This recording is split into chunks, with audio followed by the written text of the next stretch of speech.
Hello viewers, this is Distrust Network TV, a place where you can get the latest information about Nigerian news and now the news in details. Ñdsars clamped down. The police promoted officers accused of torturing someone to death. Activist Āççü in his exclusive interview speaks on the clampdown on Ñdsars protesters, saying Nigerians should not be silent in the face of what she describes as intimidation of young people by government. She also shared her perspective on ongoing inquiries into the activities of the disbanded Special Anti-Robbery Squad (SARS), the outcome of which she believes would be a nullity so long as President Muhammadu Buhari fails to constitute National Human Rights Commission Governing Council. The arrests just show how insincere Nigerian government is. Imagine the president's countenance on camera when Lagos State Governor presented the 5-point demand to him.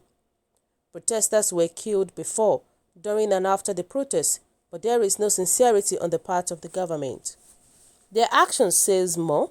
Many people still ask why the protesters remained on the street when government said they had accepted their demand. But I need to remind them that the Nigerian government lies. There is nothing this government says that is trustworthy. In 2017, SARS was disbanded in 2018, 2019 and 2020. The outfit was disbanded. It shows that government has never been sincere regarding SARS. In 2018, the president set up a panel to look into the allegations of human rights abuses and police brutality.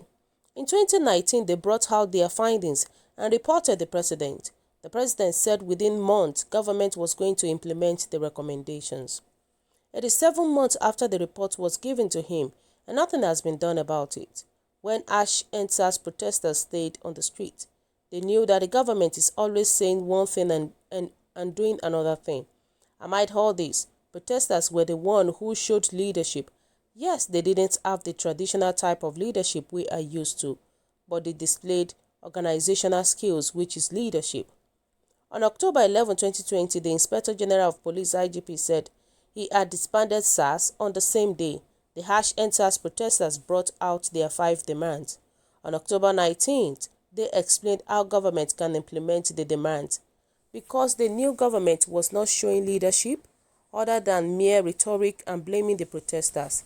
Instead of implementing the demands of Ñdsars, government is arresting and profiling them. They are going after them and seizing their passport. The accounts of many of them were blocked long before any court injunctions. They went as far as going to their houses to pick them. Some were picked for just being in WhatsApp group. This is the persecutions that is going on. The youth demanded in their presentation to the National Human Rights Commission (NHRC) to have governing council, because without governing council, the legality of all these panels set up will be questioned. Of what use is it for people to go through pains of testifying, relieving their pains and their horror they went through in the hands of SARS, and people are indicted, but at the end of the day, nothing would come out of it just because the legality of the panel is in question. They also asked that those who have been indicted by the first panel to be prosecuted. There are police officers and SARS members who have been indicted, but they have not been prosecuted. One of them allegedly tortured Hassan Afar to death in 2014 in Kano State. He has been promoted and he is in Abuja. There is a systemic abuse that the Nigerian government doesn't want to address. Instead, government is actively supporting of the abuse. Today, we have seen what the police meant when they tell you that they will kill you and nothing will happen. I will waste you and nothing will happen is their common phrase.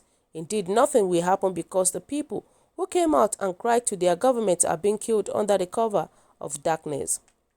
What happened? The absence of sincerity of purpose on the side of government was the reason youth decided to continue the protest in the face of attacks. Ñdsars protesters were on the road because they were being killed. Even when government said they were meeting their demands, thugs were brought to attack protesters. They used police to attack protesters. They also used the military to attack protesters. Thugs were carried around in Abuja in vehicles belonging to security agencies. In Lagos, they attacked protesters in Alausa. Some of the protesters were able to get the attackers and handed them over to the police, but they refused to arrest them because they actually supervised them. Of course, as I said earlier, government lacks the sincerity of purpose, and the protesters wanted to see actions and not mere rhetoric. As I speak today, there has not been any actions from government. We should all call on government to stop threatening young Nigerians. Government is going after young Nigerians who said they wanted the right to live. Why the threat from the government? Why are Nigerian citizens keeping quiet? When things are happening to other people, they look the other way because they think they will not be victims. Indeed, they will be victims. In 2015, members of the Shiite group were killed by the army. Nigerians looked the other way and the police still killed them. Indigenous people of Biafra, IPOB, members have consistently been killed by the police. A military Nigerian looked the other way. Now it is Ñdsars protesters that are being prosecuted by the police, and the military Nigerians are looking the other way again. And they will come after every one of us because we do nothing. We are embodying them to continue to behave in the brazen manner. The Nigerian government has no business prosecuting citizens who did the right thing by coming out to make demand in peaceful manners. The terrorists who are killing us, who attacked the Nigerian state, are being given amnesty and state pardon. They are being fed, catered for, and taken to government houses. But citizens who came out to peacefully say, "These are our demands," are the ones being killed. I think every Nigerian should be sick and tired of that. I said earlier that the legality is being questioned since the National Human Rights Commission (NHRC) doesn't have a governing council for 5 years. When will Nigerian journalists ask Buhari why so many things are not happening? The journalists do not have access to the president. Why are we allowing this to happen in democracy? These are some of the things journalists need to ask about. Why is it that we do not have a governing council at the National Human Rights Commission for 5 years? Other panels have been set up and nothing has happened. Who is in control of the police and the military? We saw what happens when the panel wanted to check the military moguls at the military hospital in Lagos State. They were denied access. It is something to worry about. Absolutely. We, the older generations, are cowards. When we were threatened, we ran away, and that is why we are having the problem we are having today. When people were coming out to protest, what did government do?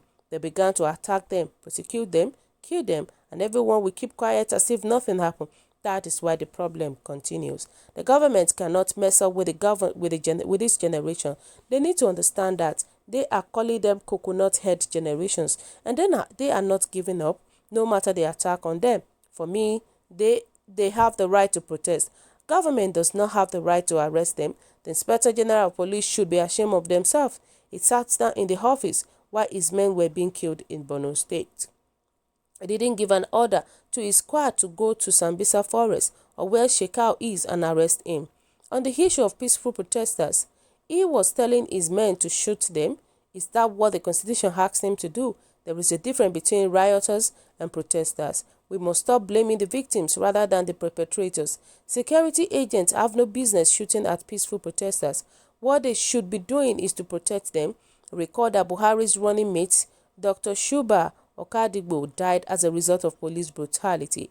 They went to Kano State where they were tear-gassed by the police, and that was what led to Okadigbo's death. Buhari has not learned from that experience up till now. I have not seen him honor the late Okadigbo, who was with him at the rally.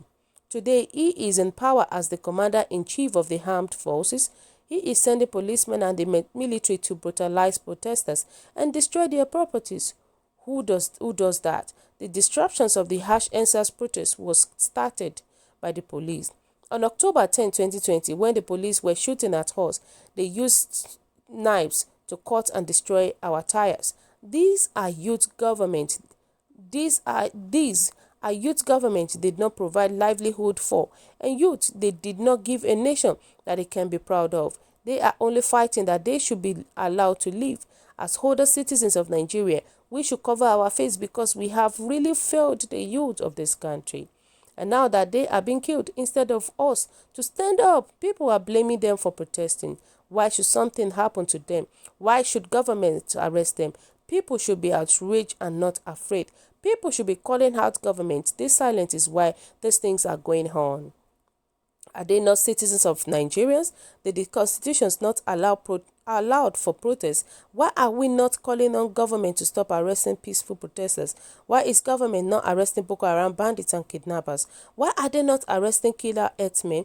Why are they arresting peaceful and innocent protesters? Nigerians think nothing will happen to them because they pray. They forget that the last victims also prayed.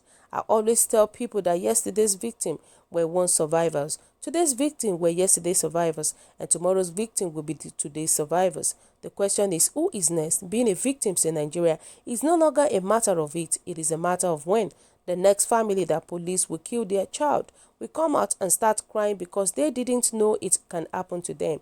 The harsh Ñdsars protesters are coming out to protest so that other families will not feel the pain. Most of the people who are protesting were once victims. In the word of Lawrence Oshburn, this harsh Ñdsars protest is a protest for survival. It is not a protest of empathy that we used to have.